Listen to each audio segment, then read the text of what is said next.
Hi class, this is the last video demo for this final project and it's going to be in Photoshop. I know we did a little bit of Photoshop with the tie project with the ties when you were actually converting the colors, but I'm going to go into a few more extra things to make a nice collage for your cover, kind of a photo collage that will show your inspiration. So it's a mood board that we're going to be creating.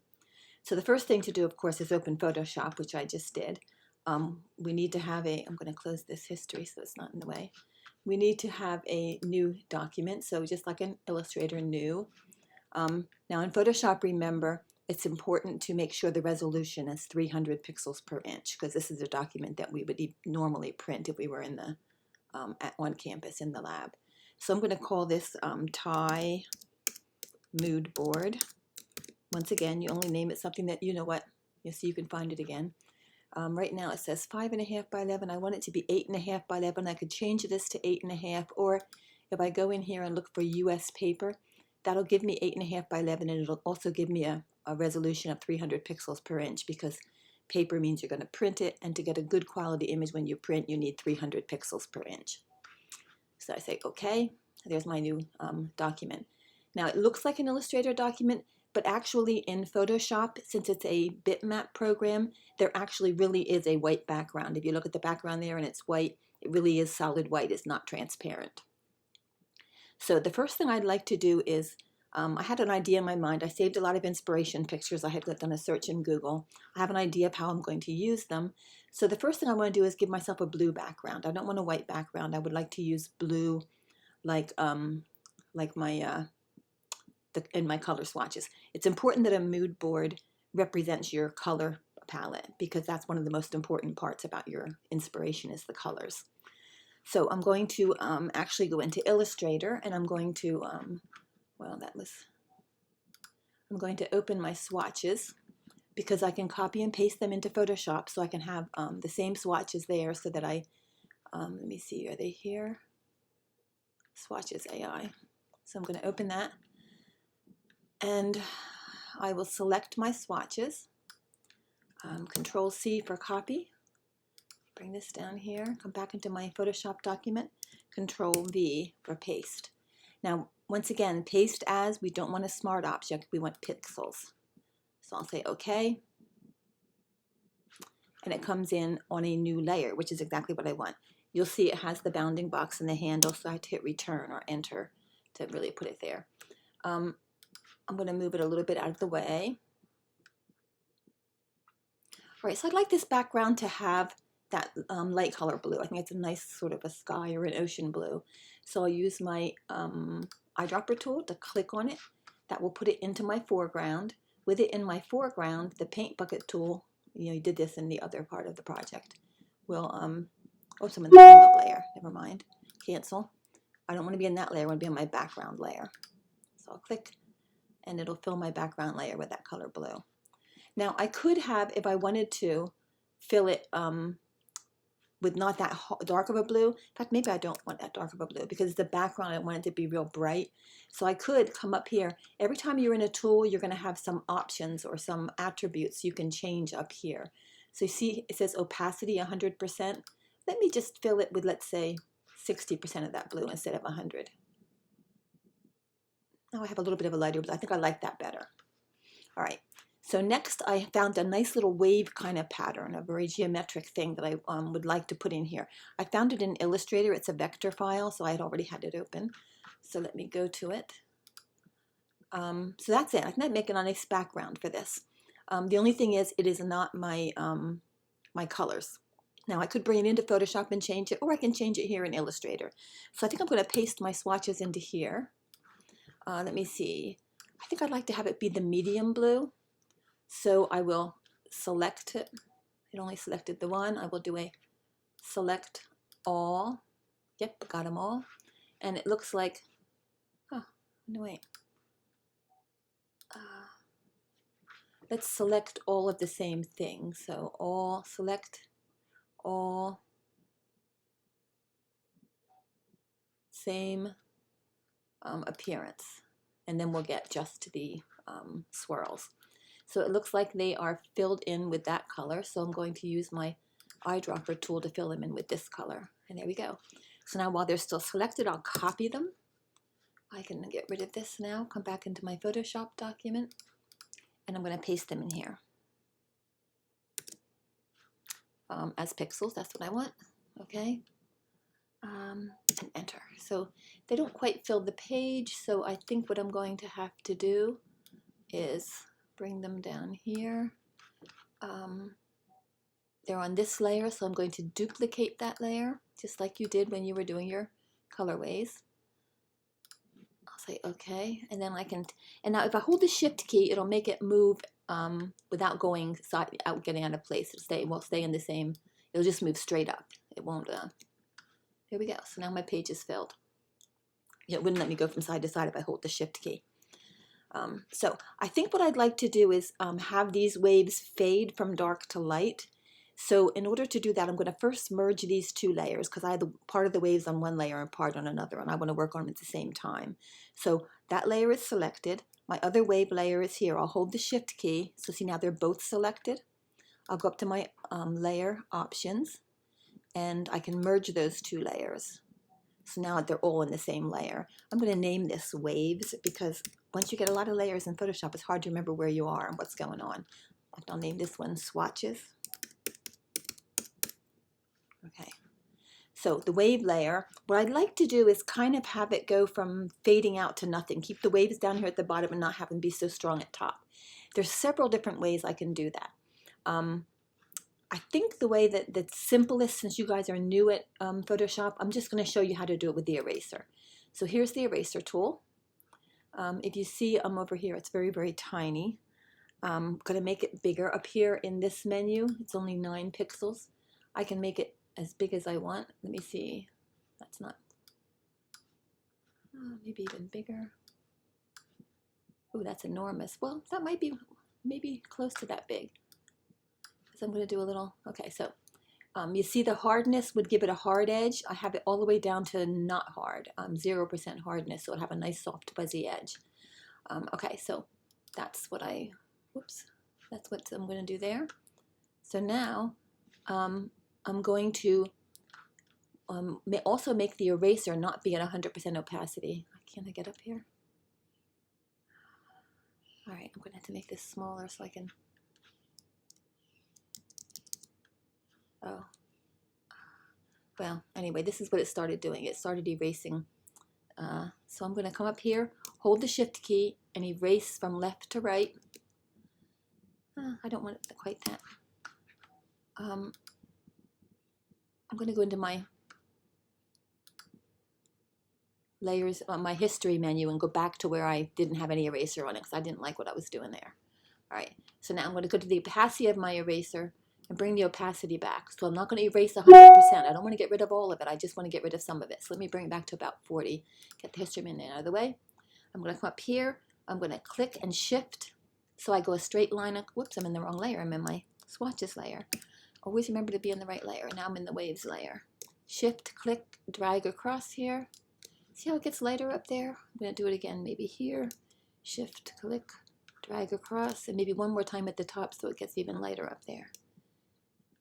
Shift, click, drag across. Maybe make the eraser a little smaller and do it one more time. So you can really play with this however you want. I'm just using the Shift key because I want to erase it level across like that. I think I like that. See, it kind of fades out to nothing, not to nothing, but very pale up there. So that's a kind of a nice effect. All right, so I'm done with those 2 layers. So what next? Well, remember the main source of my inspiration was that photograph with the girl with the tattoo on her back. So I want to put that right dead center in the page here and make it the focus of attention, the focal point. So I'm going to open that file. See if I can find it over here in my, it's on my desktop in a folder that says Thai project. I'm trying to be organized, which is always a good thing to be. Thai project and inspiration. And let me see if I remember which one it was. I think it was this screenshot. Yes, that's the one. I love that picture. Open, there it is. So now I'm going to use my move tool. I'm going to I don't want that little white, well, maybe I do want that white border. I can erase it later if I don't. So I'm going to do Command or Control A, which is select all. I get my marching ants around the whole thing. Control C, I'm going to copy it, come back to the tab here with my mood board. Control V, I put it in. I might want it a little bigger than that. Now, normally, it's not a good idea to enlarge photographs because of the resolution issue, but you can enlarge them maybe 30% without really losing too much quality. So in this case, I'm going to make it just a wee bit bigger because that's what I like. I'd like it to be really a center of attention. Now, to make something bigger or smaller, or to rotate it or whatever, you need to first select it. And the way to select it, you don't just click on it like an Illustrator. I'm in the right layer, but I'm going to edit it. So I'm going to go Edit, Transform, and I have a choice of scaling, rotating, skewing, or I can even just do free transform and do a lot of them without having that. So I'm going to hold a corner, hold the Shift key, grab a corner. I think that's pretty good. Maybe I'll make sure it's in the center, maybe about there. I think that's maybe a little lower than center. And then return, and that's it. There it is. The colors are very dark. They're not really looking like my swatch colors. Like, remember I explained before when we were picking colors out of here how difficult it was. I can monkey with that, or I could say, well, having it dark and moody is kind of going to bring attention to it. But let me show you how, if you want to monkey with the colors a little, here's a few things you can do. Under Image, mostly adjustments, you're going to find things like brightness, contrast, levels. Just play with these. They all do different things. I think under brightness and contrast, I might bring it up just a little bit brighter. Yeah, something like that. It's still dark and moody with the background, but now you're getting some more color in her back. I might also go to Image Adjustments, maybe Hue, Saturation. Remember, saturation is how bright something is. I could saturate it just a little bit. If I go too much, it's going to get garish. But if I go just a little bit, it's going to bring the colors just a wee bit brighter. So I think I like that. Even though they're not quite my swatch colors, they're getting the feel of my swatches. All right, so next, I found a bunch of other pictures I like. I found a kind of a Japanese sun with rays like this, which I think might be kind of cool up here. So let me see if I can find that. That, I believe, was also an Illustrator file. So in fact, I'm going to go to that folder. Let me just move the bottom of this up a little bit so I can see my folder. Oops, that's not going to do it. Here it is. Oh,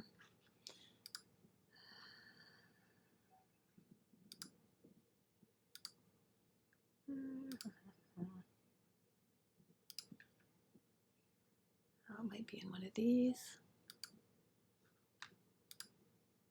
Nope.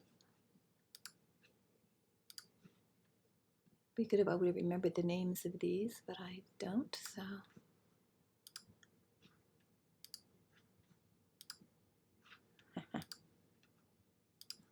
Wasn't a pattern. Wasn't the swirl pattern. All right, let me go from the top. That was not it. That's not it. That was not it. Reaching. Oh, no, that wasn't it. Wasn't this one? Japanese style graphics. Nope.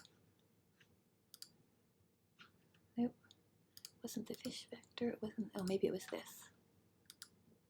Yes. Okay.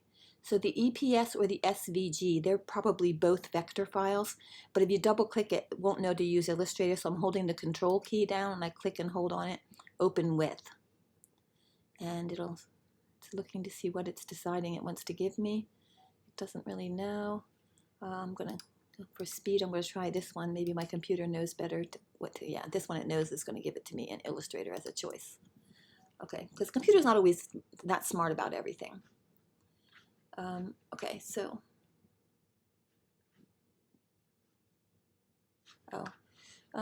just say yes if you don't know what it is, you're probably okay. All right, so here is all these parts. So I went to, as usual, when you get a vector file from online on one of those free vector sites, usually everything's grouped. So I'm going to see how hard it would be. I'm going to take my direct selection tool and see if I click on the sun, is that what I'll get, just the sun? Yes, it looks like that's what I'm getting. So I'll do a copy. I'll know in a minute. I'll come back to Photoshop and I'll do a paste. Paste as pixels, okay. Ooh, yep, that's what I got. So I'm going to move it up here into the corner. Now I definitely, well, first of all, oh, let me hit enter. First of all, it's on top of her. I want it behind her. So just like an illustrator, I can grab this layer, bring it underneath, and there it goes. I think what I'm going to have to do, I don't want this abrupt end here. Although actually, I'm going to put something across here. Maybe I can cover that edge. If not, I'm going to take the eraser and make it softly fade out like I did with the waves. But let me find the other Illustrator file. Might be easier to do a file open. I can see what they look like. I had seen something that had a nice silhouette of a kind of a, okay, it wasn't working files. I'll have it in my inspiration. Had a nice silhouette of kind of a, that was the one we just looked at.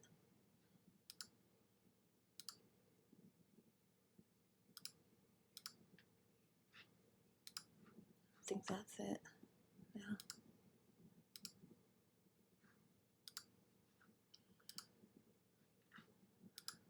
Okay, yeah, I kind of like that. I think that might be a nice thing to put. So let me open this up. Yeah. So let's see if I use this white arrow, what will I get? Do I get the black part? I know sometimes when you click on it, you get it somehow, especially when it's done in a newer version. I find that if all you can get when you click on it is just that outline, if you deselect it and just click on maybe an anchor point and hit delete, oh, I took the whole thing away.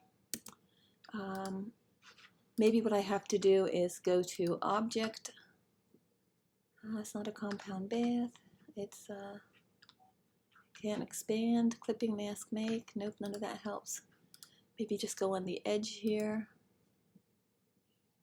Now that selected the whole thing. I want to select just a path. Nope, you know what? I'm not getting what I want here. I'm not able to take it apart as a vector file. So do you know what I'm going to do? Oh, because this is a JPEG. It says it's a JPEG. Let me just see if there's one that's open. Oh, I have to open the EPS. Open. There we go. Yes, see, in this one I can get the pagoda. I can get the, what can I, let me get it bigger. Okay, there's that bottom part, that top part. Okay, so it's in several pieces, but I'll hold my shift key, select this, select this. I'll just take this piece first. Control C. Then I'll come back to my Photoshop file. Control V. Let's see how big it is. Paste as pixels. Okay. Oh, it's perfect. It goes across from side to side. Yeah, so see if I use this, it kind of covers up the edge of that sun there. I don't have to worry about being an awkward edge. So yeah, I like that. Return. I'm going to leave that right there. Let me go back to my Illustrator picture because I might also want this pagoda. I got it. Copy. Come back to my Photoshop file. Paste as pixels. Okay. Ooh, I think I'm going to need it a lot smaller though. Like it's in the background maybe. And I think I'll put it maybe here. Maybe it does need to be a little bigger. I think that looks pretty good.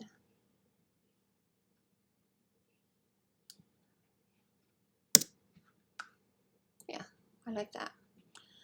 Okay, so next, I had a couple of photographs that I kind of liked. So let me find them. I think since they were photographs, I'll open them in Photoshop. File, open. And I think this was one that I thought was pretty cool. And see, it even has the colors of my swatches in it already. So I'm going to open that. Command A, Command C, come back to my document. Command V. All right, so I'm not seeing it because it's behind something. Yep, there it is. Ooh, that's very small. So I can't really use this very big, but let's see what I can do with it. If I put it here,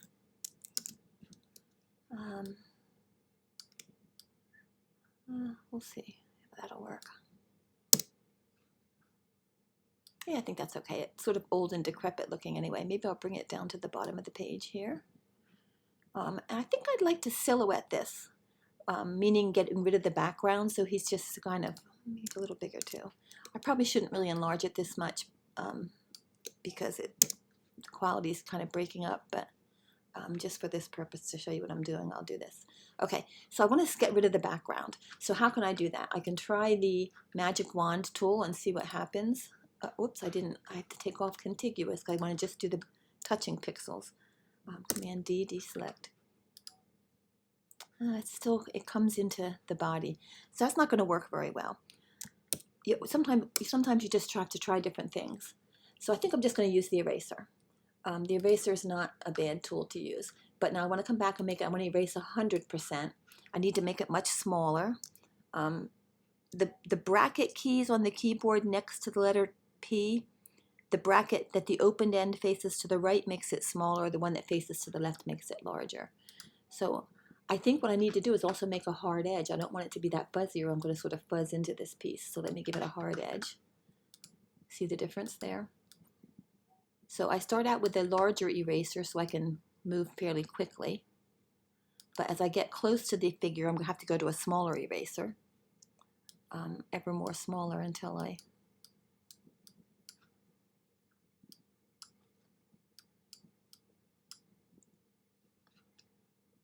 Smaller yet. Now also there is another kind of eraser that might be useful for this. Let me make this a little bit bigger. If you go into the eraser tool, you see the little arrow, meaning there's other tools hidden behind it. So I click and hold background eraser tool. What that does is, I'll have to make it bigger now. See the little crosshair in the middle? If I make sure the crosshair is on the color I'm erasing, it'll only pick that color pixel. So you see how that works? And it won't go into my image because my image is not that color, it's red. Now, if there were some of that tan in my image, it would take it out also. But in this case, fortunately, whoops, see those were too close together, so it couldn't tell the difference, so it took it out. So I might have to do a traditional erase there. Same thing here, the hair is just too close. Control Z. The hair is just too close, and it erases the inside there too. Will it do work here? No, it's taking out that white. It can't tell that that white is not part of it. Yeah, maybe I need to actually give it less tolerance. Right now it says 50%. Let me make it much smaller tolerance. And then there we go. Now it won't take that out. Of course, it's not taking out some of the other background too. So you have to really play with these tools and see what works. See, there's leaving the hair in.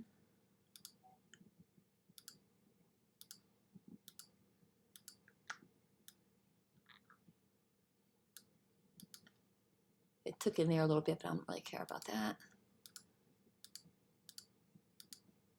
Yeah, it's not taking out a lot of what it should.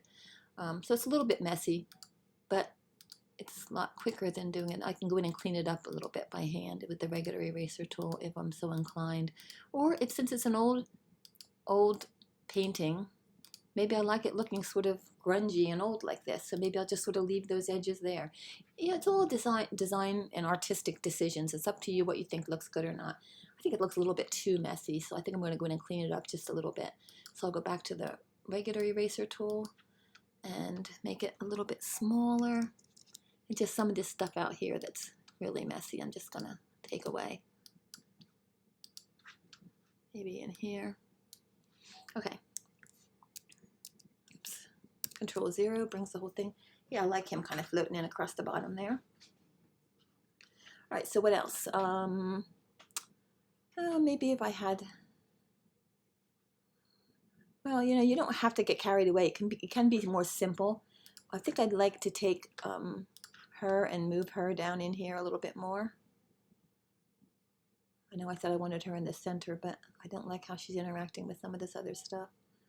Yeah, so maybe I'll put her here. I think I'd like to have some Japanese writing or characters of some sort on here. I think I need something in here to fill in. Let me see what other images I have. Open. Oh, I like that wave there, but I have actually found one that Here, I think this is it. Nope.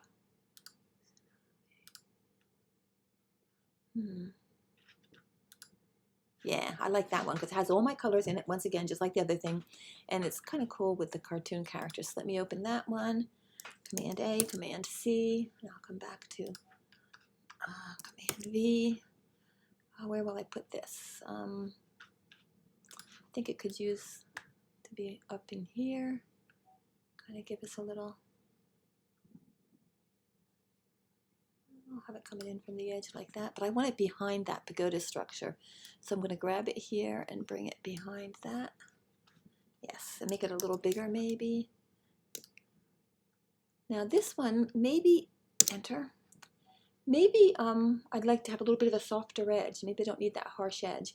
Well, one way to make a softer edge is to use the eraser tool and make sure you have no hardness. Maybe make it a little bit bigger. And if I click, hold shift and drag across, look at that, I'm getting a nice, I'm just sort of erasing the edge to a little bit of a blur. That way it sort of blends in a little better. I kind of like that. What else can I do? Maybe to keep some drama on this girl here, maybe I'll give her, remember the layer styles where I can do things like I might give her a, maybe an outer glow. And this nice light yellow color, it's good, it's going to kind of go with what I have there. Let me see, I'm not really seeing it, it's not strong enough, so let's make the opacity a little stronger. Oh, I'm on the wrong one. That's why I'm not seeing it. Let me cancel that. I want to be on her.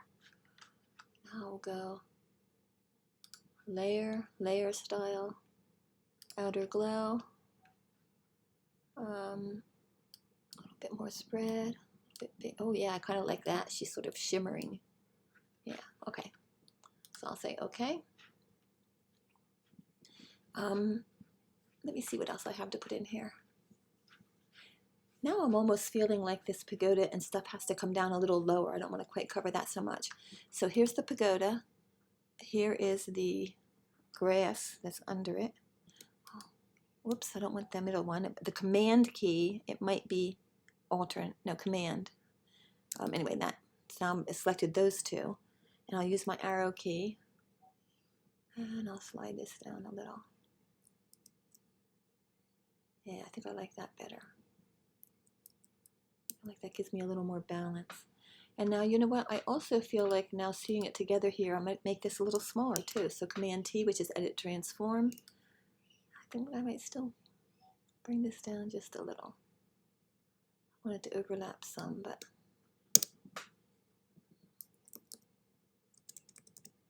okay. So I want something in here. What do I have that would be nice to put in there? Not that you need to fill every space, but I just feel like it needs something else. So I'm going to open. What else do I have here? Oh, I know. I had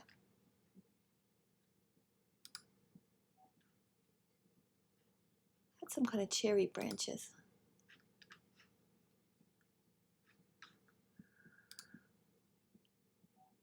Or there, I could use a fish because, yeah, so let me open this. All right, so this is a case where in order to select everything but the background, I might need to actually select the background. Yeah, that's pretty good. And then say select inverse, and that will give me everything but the background. So I'll copy it, I'll come back to here, I'll paste it in. Yeah, I like having some fish because I had fish in my original, in my ties, so I think it's good to, does he look like he's sideways? I think so. Edit, transform, rotate. I think he needs to be like that. Yeah. And I'll just put him here. He can be a little bit bigger. So I hold this, I'm in rotate, so it won't let me scale, so I have to change to edit. I can go to free transform, or I could have gone scale. And I'll make him bigger. I think I'm going to get him a little bit covering up Black stuff there, return, and there he is. So now I'm looking at him, and it has the red, it has the black, it's working with my colors, but that green, I don't like that green. So if I want to change just one color in a piece, I'm in the right layer, I can go to Image, Adjustments, Selective Color, and Selective Color will let you select only a particular color. And this isn't like super accurate, but in this case it should work pretty well, because there's only that one piece of green there.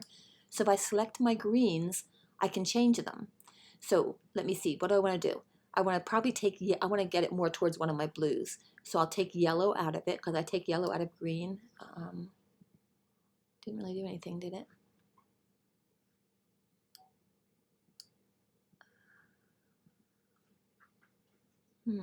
Add cyan to it. I'm not seeing anything happen, and it does say preview. Oh yeah, it's happening, but see, very slightly. When I click the preview off, you see that? So I might have to do a couple things here. Maybe take the magenta out of it. I took the yellow out of it completely. I might have to do it more than once, because maybe it just isn't going to be enough to work it at one time. It gives you just a very slight change, not a lot. So I said okay, and let me try again. Adjustments, selective color, and I'll find the greens again, because to me it still looks green. I'll take yellow out of it again. I'll add cyan into it. Now it's turning a little more closer to what I want. It's not in my color palette yet, but I feel like it is not such a jarring green anymore, so I think I'm okay with that. Because not everything has to be exactly in your color palette, it just has to look good together. All right, so I could leave it at that, or actually if I turn off my swatches, there's kind of a big giant circle of the sun there. I should do something to break it up perhaps. So let me see what else I have. I think I'll go in, I think I have some Japanese lettering which might look kind of nice. Yeah, like this. How about this? Using the white arrow, can I select just that? Yes, and this. I'll hold the shift key, got them both. Copy. Go back to my Photoshop document. Paste. As pixels, okay. Whew, they're nice and big. I think I'm going to want them a little smaller than that. Maybe I'll let them be on top of this. Enter. So I'm going to bring them on top of my main picture, only of course you can't see it because it's black. So let me see, how can I alter that? I could, what color would be good? Maybe the kind of gold color. So let me get my swatches turned back on, get my eyedropper tool. Oops, turn my swatches back on. I'm going to get the gold into the foreground. Then I'm going to come back to, oh, where was it? Is this it? Yes. This is why it's good to name them. So I'll say letters. Okay. So I'm turning the swatches off again. They're sort of in my way. So now I'm in my letters menu. I'm going to use my paint bucket tool, and I'll, oh, actually that was only 60% opacity, so I'm going to have to make it 100%. Yeah, I think I like that. Maybe to make those stand out, maybe I'll bevel and emboss them. So I'll go into my layer style, bevel and emboss, and let's see. Oh yeah, I like that. I like that. A little bigger, yeah. Softer, more like a rounded depth. Ooh, I didn't like that as much. Yeah, I think that works. So I'll say okay. And I think I can call it done. I think that's enough. It really gives the feel of the inspiration of what inspired me for these ties. And it's in my color palette, and I think it's all working pretty good. So the final step, of course, is to do File Save. It's going to save it as a PSD. So let me see, it's in my inspiration folder, to mood board, save. Okay, but now in order for you to upload this to the project folder, you're going to have to flatten and make it a JPEG, because this is going to be way too big to upload. Plus, if there was any text on this, like if I used my text menu, which I didn't show you how to use, I can use the text thing, and I can like click on here and type text if I want to say something, or maybe have a headline or whatever. But what you want to do is flatten it all into a JPEG. So it won't save over your PSD. You'll still have your layered file if you want to change it. So what I'm going to do here is go, because the name will have the word JPEG in it, so you'll have two files then. So I'm going to go down here to flatten image, with discard hidden layers. That means the swatches, which I turned off, are going to go away, and that's fine. Okay, so see, now it's all just one layer. So now I will say File, Save As, and I'm going to save it as, see, it says PSD up here. I want to, and Photoshop, PSD is Photoshop document. So I'm going to click on where it says Photoshop and change it to a JPEG. There's several other formats you could use, but JPEG is the most common. So I'll say save, same name, and usually it's best to make a large file, unless it's something you're putting online, because a large file will give you the best quality. So I'll say OK, and that's it. I'm done. This is the file you will upload, the JPEG, finished project. So this should be a fun one. You can use a lot of creativity.